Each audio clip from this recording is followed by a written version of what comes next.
ఉన్న బంగారాన్ని విడిపించి ఆ రోజు ఆన్లైన్ రేటుకే మేము కొంటాం. Sharma gold company. నమస్తే, వెల్కమ్ టు సుమన్ టీవీ. నేను మీ యామ్ని. ప్రస్తుతం మనతో ఉన్నారు ప్రముఖ ఆధ్యాత్మికవేత్త జ్యోతిషరత్న శ్రీమతి కోనాల భాగ్యలక్ష్మి రెడ్డి గారు ఉన్నారు. అమ్మతో మాట్లాడి మనకున్న సందేహాలను అడిగి తెలుసుకుందాం. నమస్తే అమ్మా. నమస్తే అమ్మా. అమ్మ, మీరు ప్రతి నెల అయితే 12 రాశుల గురించి తెలియచేస్తారు, వాళ్ళకి సంబంధించిన పరిహారం కూడా తెలియచేస్తారు. కాబట్టి ఈ ఆగస్టు నెలలో అసలు ఏ విధంగా ఉంటుందమ్మా? ఆగస్టు నెల అంటేనే శ్రావణ మాసం. శ్రావణ మాసంలో ఏ విధంగా ఉంటుంది? ద్వాదశ రాశుల వారికి చాలా ఆనందంగా వాళ్ళకి జరిగేటటువంటి శుభ పరిణామాల గురించి మనం ద్వాదశ రాశుల వారికి చెప్పుకుందాం. మాస ఫలాలు కార్యక్రమానికి స్వాగతం, సుస్వాగతం. అయితే ద్వాదశ రాశుల వారికి ఏ విధంగా ఉంది? గ్రహాల యొక్క స్థితిగతుల్లో మార్పులు చేర్పులు తెలుసుకుందాం. మరి చూసినట్లయితే మనకి 5వ తారీఖున బుధుడు వక్రగతిన వెళ్తున్నాడు. ఆ తర్వాత మనకి చూసినట్లయితే రవి సంక్రమణం సింహరాశిలోకి 16వ తారీఖున జరుగుతుంది యథావిధిగా. తర్వాత శుక్రుడు చూస్తేనేమో 24న కన్యారాశిలోకి, కుజుడు చూస్తే 27వ తారీఖున మిథునంలోకి కూడా ప్రయాణం చేయబోతున్నారు. ఈ మాసంలో అంటే ఈ శ్రావణ మాసంలో ముఖ్యంగా 1/8/2024 నుంచి 31/8/2024 వరకు ఈ యొక్క మాస ఫలాలు కార్యక్రమంలో ఇవి విశేషాలు ఏ విధంగా ఉండబోతున్నాయి ద్వాదశ రాశుల వారికి అనే విషయాల్ని చాలా చక్కగా మనము అందరికీ కూడా తెలుసుకుని అందరికీ చెప్పుకుందాం. అమ్మ, ఇప్పుడు ఆగస్టు నెలలో అసలు వృషభ రాశి వారికి ఏ విధంగా ఉంటుందంటారు? వృషభ రాశిలో ఉన్నటువంటి కృత్తిక 2, 3, 4 పాదాలు, ఆ తర్వాత రోహిణి, ఆ తర్వాత చూసినట్లయితే మృగశిర నక్షత్రం ప్రథమ ద్వితీయ. చాలా చక్కగైనటువంటి పరిస్థితులు కనపడుతున్నాయి వీళ్ళకి. ఎందువల్ల అంటే కనుక వృషభ రాశిలోనే గురువు గారి సంచారం. అయితే కుజుడితో కూడి ఉండడం వలన కొంచెం స్పీడప్ అవుతాడు. వీళ్ళందరూ కూడా ఈ రాశిలో ఉన్నవాళ్ళు స్పీడ్గా ముందుకు వెళ్ళాలి, దూసుకుపోవాలి అని ఆలోచన చేస్తూ ఉంటారు. ఆరోగ్యం చాలా చక్కగా ఉంటుంది. ఆరోగ్యం గురించి అసలు దిగులు వలదు. మంచి పరిస్థితిలో ఆరోగ్యం ఉంది. ఆ తర్వాత చూసినట్లయితే కనుక మనకి ఈ యొక్క బుధ శుక్రులు 4th హౌస్లో ఉండడం వల్ల కొన్ని విషయాల్లో ఏమిటంటే కనుక ఆలోచనలు చాలా బాగుంటాయి. కానీ కొన్ని విషయాల్లో తొందరపాటు ఆలోచనలు కూడా చేస్తూ ఉంటారు. ఈ తొందరపాటు ఆలోచనల వలన కూడా వీళ్ళకి ఏంటంటే కనుక కుజుడు ఉండడం వల్ల ఆ తొందరపాటు ఆలోచనతో చికాకులు కూడా వీళ్ళు కోరి తెచ్చుకుంటూ ఉంటారు. అందువల్ల ఇతరులకు సలహాలు చెప్పడం కానీ, ఎవరైనా వివాదాలు పడుతుంటే వెళ్ళి మధ్యలో దూరడం కానీ ఇలాంటివి చేయకుండా ఉండడం పరస్పరం చాలా మీకు ఉన్న స్థితి నుంచి ఉన్నత స్థితికి తీసుకువెడుతుంది. లేదా వాటిల్లో చిక్కుల్లో పడేటటువంటి సూచనలు కనపడుతున్నాయి. కొంచెం ఆ విషయంలో జాగ్రత్తగా ఉండండి. అంటే అమ్మ, ఇప్పుడు వ్యాపారస్తులకి ఏ విధంగా ఉండొచ్చమ్మా ఆర్థికంగా చూసుకున్నట్లయితే? అంటే వ్యాపారస్తులకి శ్రమ పెడుతున్నాము, ఇంకా లాభాలు రావాలి అని ఆలోచన చేస్తూ ఉంటారు. కానీ శ్రమయేవ జయతే, తప్పనిసరిగా జయం కలుగుతుంది. అయితే ఏంటంటే గురుబలం కూడా తోడైన మూలన అన్ని విధాలా బాగుంది.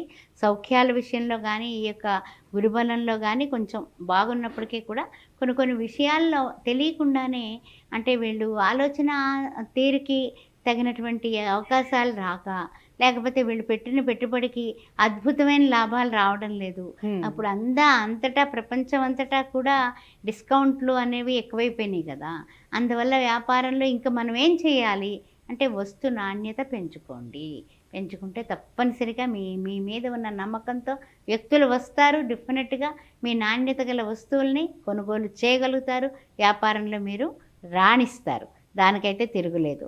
అయితే ప్రయత్నపూర్వకంగా కొంచెం ఆలస్యంగా పనులన్నీ కూడా నెరవేరుతూ ఉంటాయి. అందువల్ల నేను ఎంత ప్రయత్నం చేశాను, చిన్న ప్రయత్నంలోనే వాళ్ళకి ఆ పని అయిపోయింది, నా పని ఎందుకు అవ్వటం లేదు అనే ఆలోచన ఎక్కువగా ఉంటుంది. కానీ ఏంటంటే కోర్టు వ్యవహారాలు కాయండొచ్చు, లేకపోతే ఏదైనా రియల్ ఎస్టేట్ రంగంలో 1కి 4 సార్లు తిరిగితే కానీ అవ్వట్లేదు అనే ఆలోచన మీరు చేస్తూ ఉంటారు. కానీ దానికి కారణం కూడా చిన్నగా ఉంది. ఏమిటంటే కనుక కొన్ని విషయాల్లో తొందరపాటు నిర్ణయాలు తీసుకుంటే ఆ తర్వాత ఇబ్బంది పడేది కూడా మీరే. అంటే ఎలాంటి విషయాల జాగ్రత్తగా ఉండాలమ్మా?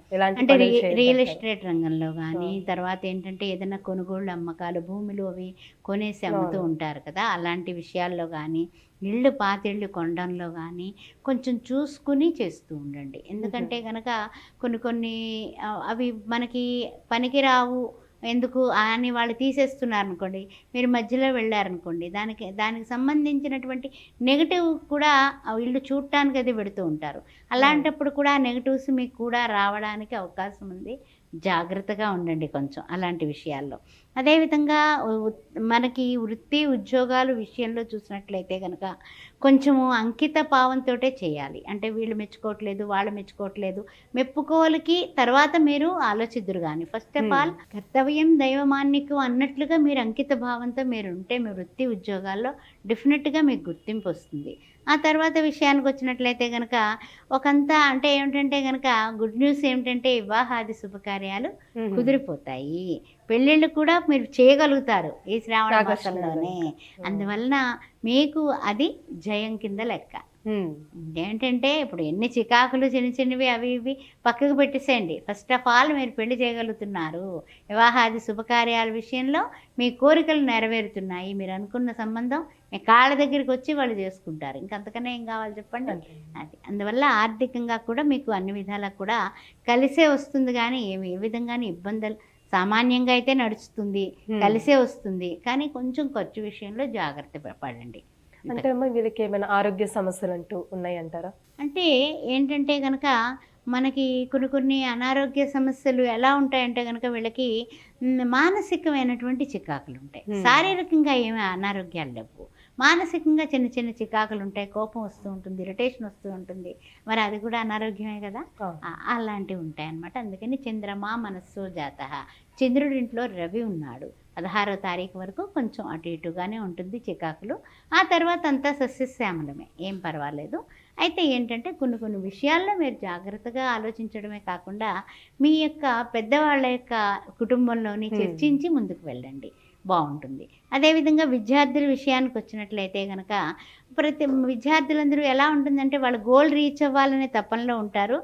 కొన్ని విషయంలో ఫస్ట్ ఛాన్స్లో వీళ్ళకి అనుకున్న సీట్లు రాక రెండవ ఛాన్స్లో వచ్చే అవకాశం ఉంది. మీరు నిరాశ పడకండి, రాలేదు అనుకోకండి. తప్పనిసరిగా రెండోసారి కౌంటింగ్ చేసి వాళ్ళు తప్పనిసరిగా మిమ్మల్ని పిలిచి పిల్లనిచ్చినట్లుగా సీట్లు ఇస్తారు. ఇంకంతకన్నా ఏం కావాలి చెప్పండి. డోంట్ వరీ, బీ హ్యాపీగానే ఉంటారు మీరు. అందువల్ల ఆ విషయంలో ఏ విధంగానే చేసుకోకండి. ఎవరితోటి కూడా వాగ్వివాదాలు చెయ్యకండి. ఎందుకంటే నోరు ఉంది కదా అని మనం గబుక్కున మాట అనేస్తే వెనక్కి తీసుకోవడం చాలా కష్టం. పెదవి దాటితే పృథ్వీ దాటుతుందని సామెత ఉంది, కాబట్టి లౌక్యంగా ఉండండి. అమ్మ వీళ్ళకి సంబంధించిన పరిహారం అంటే ఏంటమ్మా? అసలు ఆగస్టు నెలలో ఏం చేసుకుంటాం? ఆగస్టు నెలలో చూసుకున్నట్లయితే కనుక మనకి అమ్మవారైనటువంటి శ్రీ వరలక్ష్మీదేవిని వీళ్ళు పూజించడం, శ్రీ వరలక్ష్మీదేవికి సంబంధించినటువంటి 4 శుక్రవారాలు కూడా వీలైనంత వరకు కూడా వరలక్ష్మి పూజ చేసుకోవడం. ఈవినింగ్ టైంలో దీపారాధన తప్పనిసరిగా శ్రీ మహాలక్ష్మీదేవి దగ్గర దీపారాధన చేసుకొని ఆ దీపారాధన వెలుగులో మీరు కూర్చొని ఓం ప్రకృత్యై నమః, వికృత్యై నమః, శ్రద్ధాయ నమః, సర్వభూత హితప్రదాయ నమః, దారిద్ర్య ధ్వంసినే నమః, సంసార దుఃఖ శేఖరాయ నమః అని మీరు కనీసం 5 మంత్రాలన్నా చదువుకోండి. చదువుకొని అమ్మవారికి ఇంత బెల్లం ముక్కలు నైవేద్యం పెట్టండి, చాలు. అమ్మవారు మీ నిండా సౌభాగ్యం ఇస్తుంది. చాలా చక్కగా తెలియజేశారమ్మా, ధన్యవాదాలు మీకు. ఓం శ్రీమాత్రే నమః. సుమన్ టీవీలో మీ పర్సనల్ అండ్ బిజినెస్ ప్రమోషన్స్ కోసం కింది నెంబర్కి కాంటాక్ట్ చేయండి.